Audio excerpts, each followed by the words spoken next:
नमस्कार। प्रारंभ पर आप सभी का स्वागत है। मैं अवनीश। आज एक बार फिर हमारे साथ है रूपक पांजा साहब, वेस्ट बंगाल से। दूसरे चरण की वोटिंग कंप्लीट हो गई है। कल खत्म हो गई वोटिंग। बंगाल की 3 सीटों पर वोटिंग हुई, दार्जिलिंग, बलूरघाट और रायगंज। जिस तरीके से, चाहे वो पंचायत का चुनाव हो, चाहे विधानसभा का चुनाव हो, लोकसभा के चुनाव में भी हिंसा के मामले में ममता बनर्जी, उनकी पार्टी, और अब तो पार्टी कहने में शर्म आती है, ममता बनर्जी का पूरा गिरोह, वो थम ही नहीं रहा। सबको संदेश खाली याद है। संदेश खाली का राक्षस शाहजहां शेख भी याद है। किस तरीके से शाहजहां शेख के बारे में हमने ही रूपक जी के साथ एक वीडियो किया था कि वो जार जार फूट फूट के रो रहा था। लेकिन आज आप सोचें कि एक बंगाल के ऐसे इलाके संदेश खाली में सीबीआई शाहजहां शेख के खतरनाक इरादे और उनके खतरनाक खेल की जांच कर रही हो और एनएसजी बुलानी पड़ी। एनएसजी ही नहीं, रोबोट आए हैं साहब। और शाहजहां शेख के खजाने से क्या क्या निकला है? नगद रुपए निकले हैं, बम और असलहे निकले हैं, विदेशी पिस्तौल निकली है। ये किसके लिए? और उसी संदेश खाली के शाहजहां शेख के विरोध में, उसकी गिरफ्तारी के विरोध में ममता बनर्जी सुप्रीम कोर्ट गई। ममता बनर्जी और उनका गिरोह, मैं पार्टी अब नहीं कह रहा हूं तृणमूल को, दर्शकों, और पूरी जिम्मेदारी के साथ ममता बनर्जी और उनके राक्षस शाहजहां शेख को गिरोह कह रहा हूं और ममता बनर्जी को गिरोह की सरदार कह रहा हूं। ऐलानिया है, अभिव्यक्ति की स्वतंत्रता मेरी है, प्रारब्ध के इस मंच की है। ममता बनर्जी को मैं चैलेंज करता हूं कि प्रारब्ध के इस वीडियो पे एफआईआर करा दें। मैं स्वागत करूंगा, मुझे हथकड़ियों में उठा के डाल दें।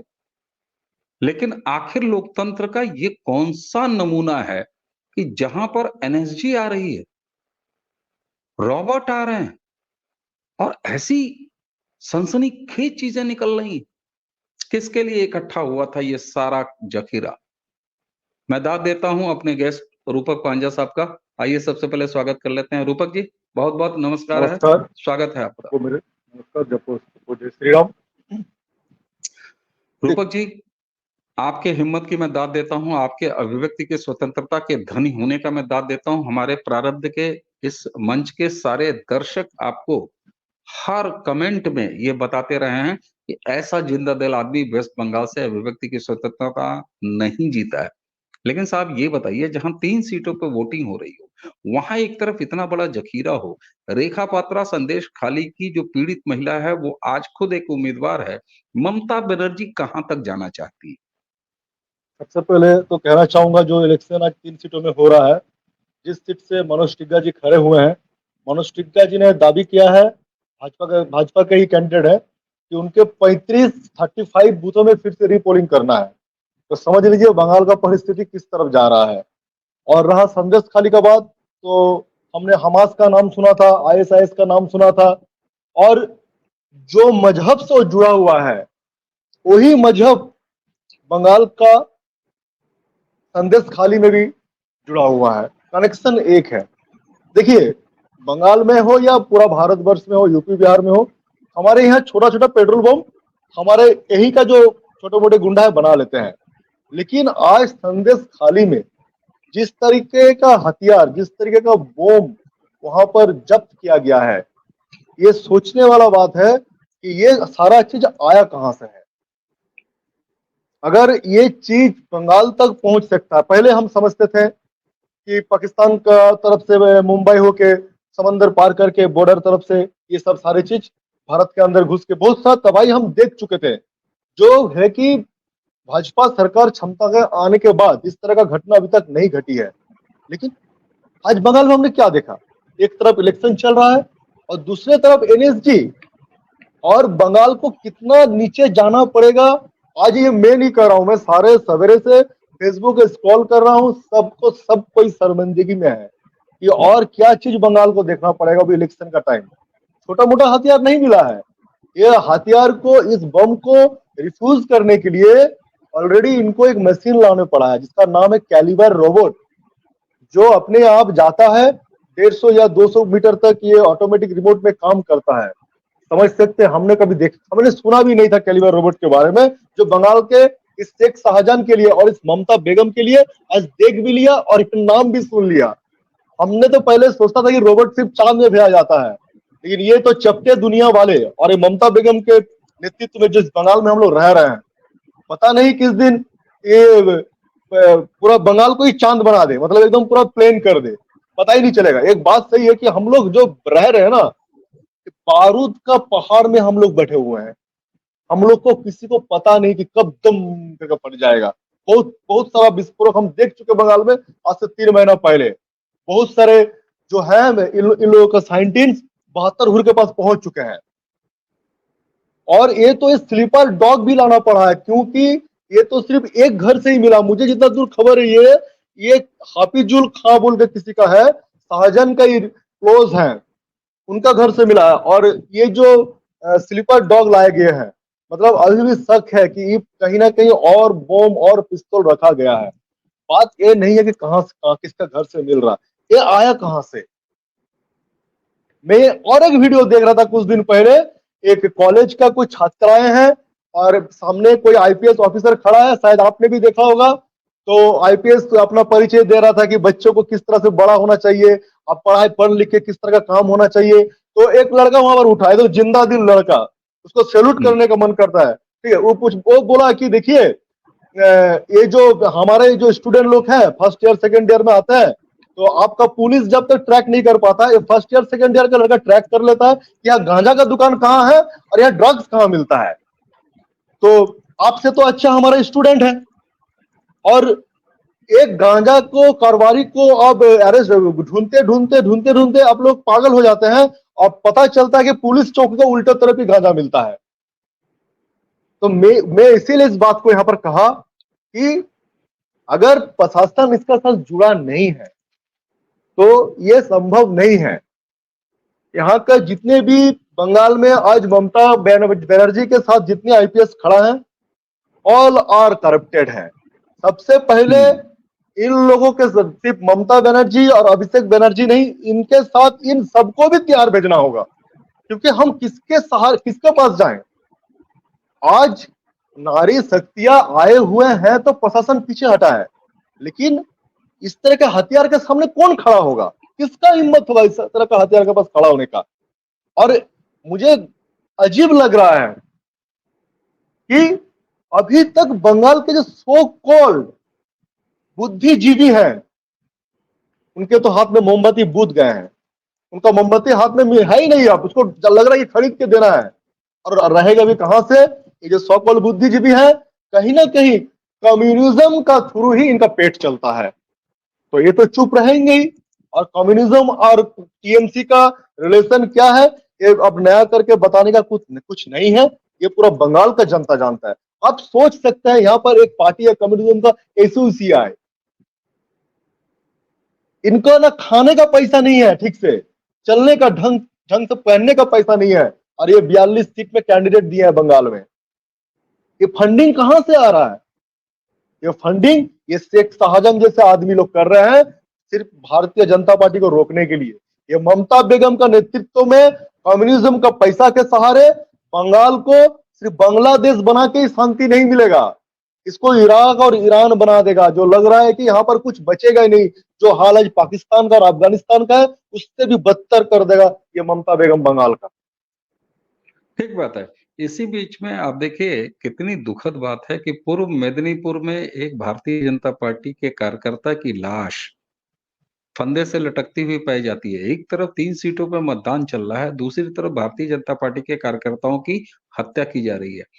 क्या ममता बनर्जी को, बड़ा साफ सवाल है आपसे, और मैं आपके जज्बे को सलाम करता हूं, और हमारे प्रारब्ध के सभी दर्शक इस बात से रोमांचित होते हैं कि आप किस तरीके से जमीनी सच्चाई बताते हैं। ऐसी हिम्मत बहुत कम लोगों में है रूपक जी।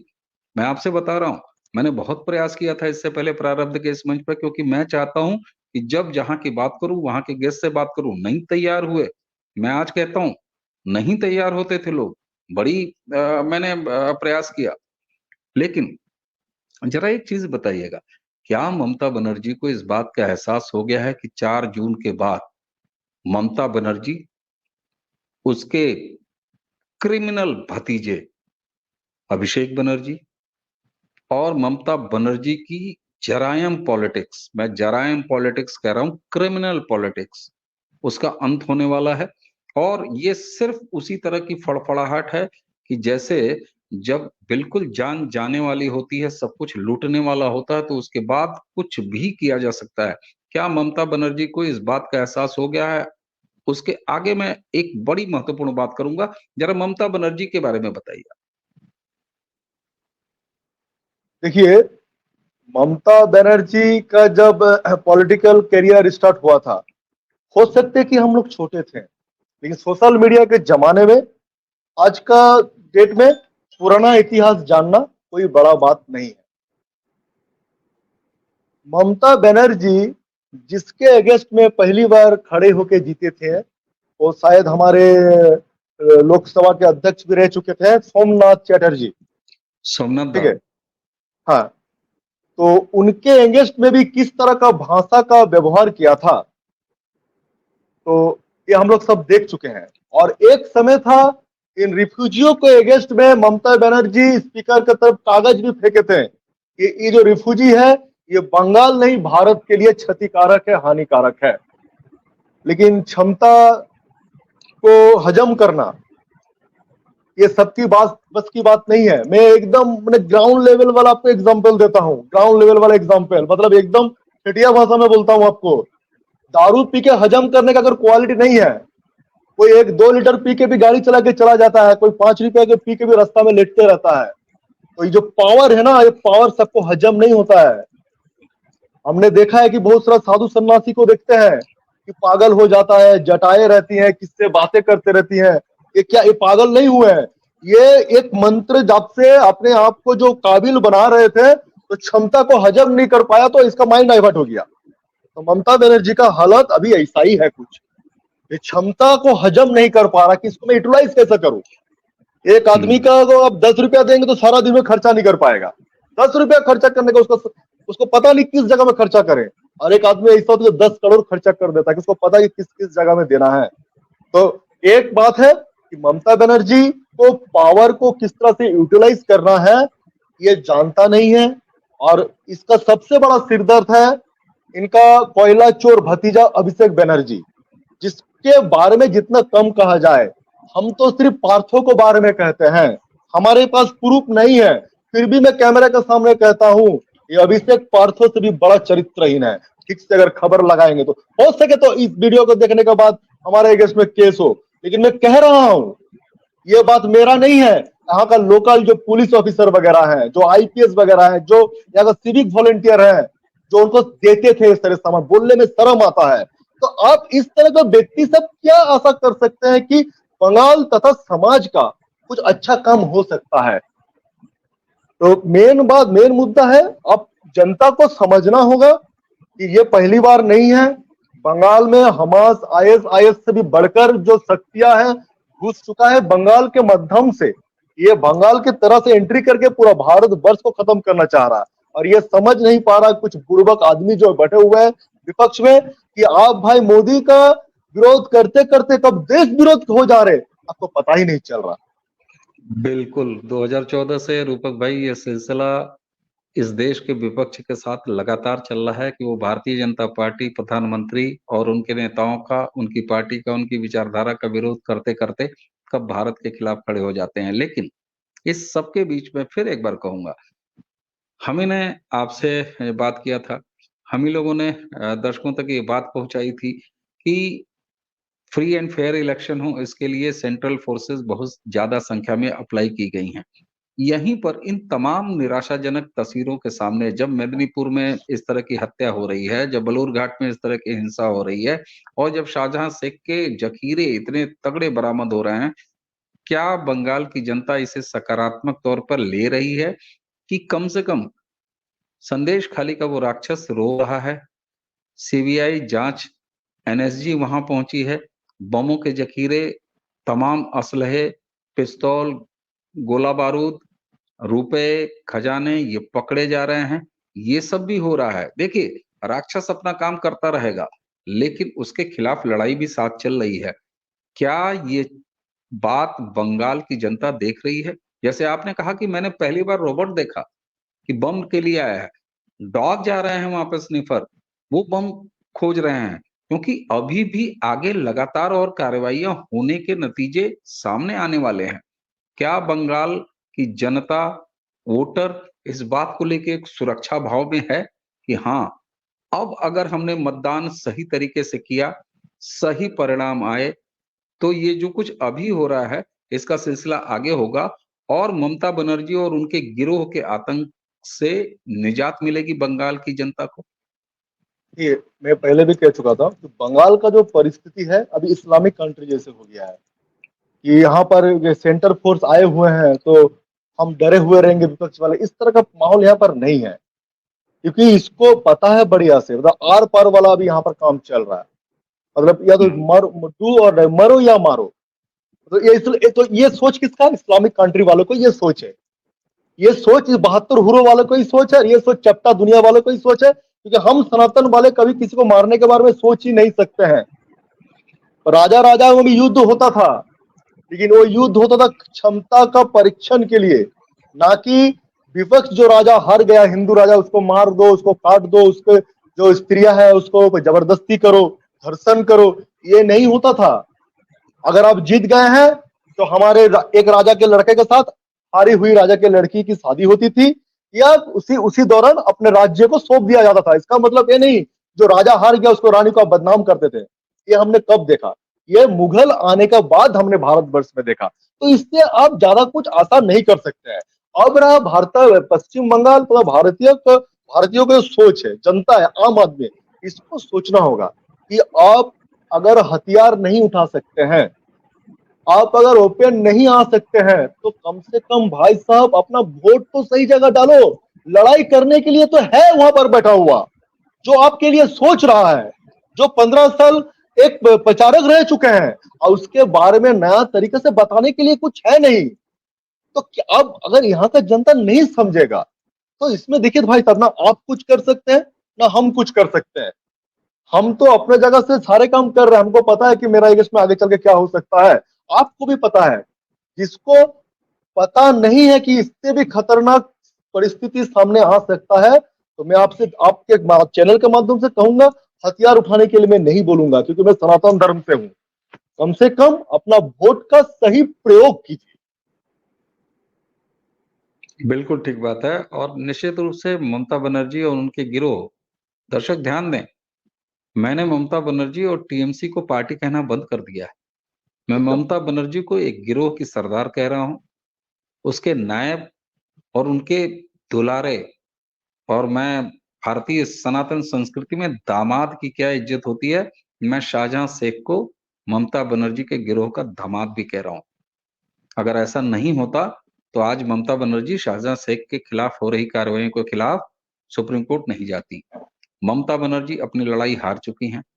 4 जून के बाद मैं प्रारब्ध के इस मंच से जो कुछ भी मैं प्रधानमंत्री के काम करने की शैली को समझ सका हूं, मैं निश्चित तौर से रूपक भाई ये आपको बता रहा हूं कि 4 जून के बाद ममता बनर्जी अपनी गति को प्राप्त होंगी, यह निश्चित है। और जिस तरीके से भरे चुनाव के बीच सीबीआई अपना काम कर रही है, एनएसजी अपना काम कर रही है, ये कार्रवाई और बढ़ेगी। अब ये बिल्कुल शुरुआती कार्रवाई है, चुनाव भी चलेंगे। और मोदी की गारंटी की जो बात कहते हैं, तो मैंने आपने पिछले वीडियो में ही बताया था कि किस तरीके से चुनाव के पहले ही मोदी की गारंटी संदेश खाली की पीड़िताओं के साथ दिख रही है। दिख रेखा रही है। पात्रा उसकी सबसे बड़ी उदाहरण है। बड़ा और उदाहरण। निश्चित तौर पर कहते हैं ना कि साहब हद होती है, और अब ममता बनर्जी अपनी हद को भी पार कर चुकी हैं। ये ममता बनर्जी खुद समझ रही हैं, उनका गिरोह खुद समझ रहा है। रूपक भाई, आप जिस बेबाकी से अपनी बात रखते हैं, प्रारब्ध के इस मंच पर रखते हैं, प्रारब्ध के दर्शकों, आप खुद निर्णय कीजिए कि बंगाल से उठती हुई ऐसी कोई आवाज आपने किसी और चैनल पर सुनी हो। और मैं रूपक भाई आपकी सलामती की दुआ करता हूं और मैं कहता हूं कि आप सार्वजनिक जीवन में हैं, आप लगातार घूमते हैं, आप अपना ध्यान रखिएगा, क्योंकि ये बहुत देखिए गाढ़े का समय है। 2024 का चुनाव, मैं अब चुनाव नहीं कह रहा हूं, यह एक युद्ध है और भारतीय सनातन संस्कृति के खिलाफ युद्ध है। आप अपना ख्याल रखिएगा। जी, आप कुछ कहना चाह रहे देखिए मैंने एक चीज समझा है, जिंदगी में एक ही चीज सच है, मौत। इसको जिस दिन हम अपनी, अगर हर कोई व्यक्ति समझ लिया, तो मैं कहता हूँ वो व्यक्ति का अंदर से सच निकल के आएगा ही। वो अपने आप को सच निकालने से अपने अंदर से रोक नहीं पाएगा। और 4 तारीख के बाद ममता बनर्जी का दो ही जगह होगा, दो ही रहने के लिए इसको जगह बनेगा। एक तिहाड़ जेल। अब पागल आदमी को तो तिहाड़ जेल रखता नहीं है, तो उसके लिए ऑलरेडी रांची में सीट रख दिया गया है। ये 4 तारीख के बाद आप लोग देख लीजिएगा। और ये कोयला चोर अभिषेक भाईपो और इनके जितने दुष्कृति कर्मचारियां हैं, ये तो एक्चुअली कंपनी है। कंपनी में तो पार्टी नेता नहीं रहते, कर्मचारी रहते हैं, एम्प्लॉइज रहते हैं। ये सब बिहार में जाके वहां पर जो इंडी जोट के और एक नेता बैठे हुए हैं, केजरीवाल, और इंडी जोट के और एक नेत्री को हम भेजेंगे वहां पर। इंडी जोट तो आपका बाहर में काम आया नहीं, कम से कम जेल चलाने में, जेल को साफ सुथरा रखने में कोई काम आए। और एक बात आपके चैनल के माध्यम से दर्शकों से, स्पेशली बंगाल के दर्शकों से कहूंगा कि अपना मत खुद जाके दें, अपना कीमती वोट खुद जाके दें। नहीं तो आपके घर के बगल से भी इस तरह के बम, इस तरह के पिस्तौल मिलेंगे यार। कब आप दम करके फट जाएंगे, कब आप 72 हुरों के पास चला जाएंगे, आपको पता भी नहीं चलेगा। तो कम से कम अपना वोट डालिए, घर से निकलिए। सेंटर फोर्स यहाँ पर है, बहुत सारे एप्स वगैरह है। कुछ भी समस्या हो तो एप्स के माध्यम से रिपोर्टिंग कीजिए, लेकिन अपना वोट डालिए। इस राक्षसी को बंगाल से उखाड़ फेंकना है, तब जाके बंगाल आगे चल के फिर अगला आगे जैसा बंगाल बनेगा।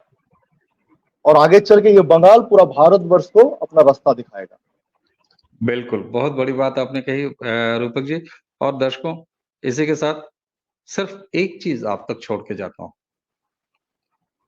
बंगाल के दर्शक जो भी हमें देखते हैं, बंगाल के जो भी लोगों तक ये वीडियो पहुंचता हो, अपनी रीढ़ की हड्डी जगाइए। आप वो प्रबुद्ध समाज हैं जिन्होंने देश को क्रांति की राह दिखाई है। बंगाल को इस तरीके से बेसहारा नहीं छोड़ा जा सकता और प्रारब्ध के इस मंच से हम बंगाल को इस तरह से नहीं छोड़ सकते।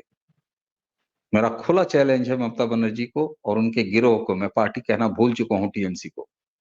जो कुछ करना हो वो कर लें, क्योंकि 4 तारीख के बाद आपकी परिणति क्या होनी है, ये आपके कर्म अब निर्णय ले चुके हैं। शाहजहां शेख के साथ आप भी नपेंगी और निश्चित तौर पर नपेंगी। बंगाल की जनता ही आपको ठिकाने लगाएगी। ये बंगाल की जनता से हमेशा मेरा सकारात्मक उम्मीद कायम रहेगी, कायम है, क्योंकि बंगाली समाज कभी मर नहीं सकता। बंगाली समाज जिएगा, आगे बढ़ेगा। और सुनिए, चलो पलटाई का नारा था, इस बार आप पलट रही हैं ममता बनर्जी, एकदम याद एकदम रखिएगा इस बात को। चलो पलटाई पे फिर कभी बात करेंगे। दर्शकों, एकदम करेंगे। एक बार फिर रूपक भाई, आपके जज्बे को बहुत बहुत सलाम, बहुत बहुत नमस्कार। आप जिस तरीके से हमें कम से कम इतनी शॉर्ट नोटिस पे, दर्शकों इस समय जब हम ये वीडियो कर रहे हैं, आपके पास ये वीडियो सुबह पहुंचेगा, लेकिन हम रात के 12 बजे ये वीडियो कर रहे हैं। मैंने रूपक भाई से कहा कि ये डेवलपमेंट हुए हैं, आप अपने परिवार के बीच में थे और मुझे भी एक लंबी यात्रा करनी है, लेकिन ये सरोकार ही हैं। शायद राष्ट्र प्रथम के भाव से अगर हमारा कुछ भी गिलहरी प्रयास इस देश के काम आए, तो एकदम हम इसके एकदम लिए धन्य हैं। स्वागत है ममता बनर्जी, अगर आप एफआईआर कराना चाहती हैं तो आपका भी स्वागत है। एकदम ऑलवेज हम वेलकम, आपके भी स्वागत। सामने तन के ऐसे ही खड़े होंगे, खड़े क्योंकि रहेंगे। अगर निरंकुशता आपका अधिकार है तो अभिव्यक्ति की स्वतंत्रता हमारा अधिकार है, हमारा इस अधिकार है। प्रारब्ध का अधिकार है। रूपक भाई, आपको एक बार फिर बहुत बहुत धन्यवाद। और दर्शकों, इसी के साथ हमें और रूपक भाई दोनों को आज्ञा दीजिए। नमस्कार, जय जय सिया राम। नमस्कार, सबको शुभ रात्रि।